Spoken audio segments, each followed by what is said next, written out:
ભારત સરકારની એક એવી એપ્લિકેશન કે જે વિદ્યાર્થી, ધંધાદારી, ખેડૂતથી માંડીને સામાન્ય વ્યક્તિને પણ ઉપયોગી બની શકે. એપ્લિકેશનનું નામ છે ઉમંગ અને આજના આ વિડીયોમાં આપણે એના વિશે જ વાત કરીશું.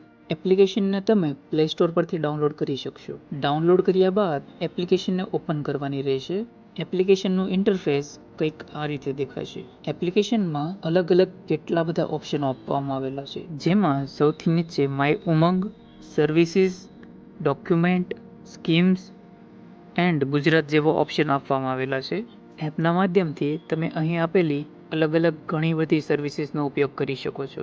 નીચેની સાઈડે સર્વિસીસ પર ક્લિક કરીને તમે અવેલેબલ સર્વિસીસ જોઈ શકો છો, જેમાં બધી જ સર્વિસ જોવા માટે વ્યૂ ઓલ સર્વિસીસ પર ક્લિક કરવાનું રહેશે. ત્યાં ક્લિક કરતાની સાથે જ અલગ અલગ ડિપાર્ટમેન્ટ વાઇઝ આપણને સર્વિસીસ જોવા મળશે, જેમાં તમે જે ડિપાર્ટમેન્ટમાંથી સર્વિસીસ લેવા માંગતા હો તે સિલેક્ટ કરવાનું રહેશે. સિલેક્ટ કરતાની સાથે જ તમને તેમાં ઉપલબ્ધ બધી સર્વિસીસ જોવા મળશે કે જેનો ઉપયોગ તમે કરી શકશો. જેમ કે હું અહીં સર્ચ કરું છું EPFO. સર્ચ કરતાની સાથે જ અહીં EPFOની સર્વિસીસ જોવા મળશે કે જેમાં અલગ અલગ ઘણા બધા ઓપ્શન આપેલા છે, જેમ કે વ્યૂ પાસબુક, ક્લેમ સ્ટેટસ વગેરે. આવી જ રીતે તમે તમારી જરૂરિયાત મુજબ સર્ચ કરી શકો છો અને તેનો લાભ લઈ શકો છો. તો રાહ શેની જુઓ છો?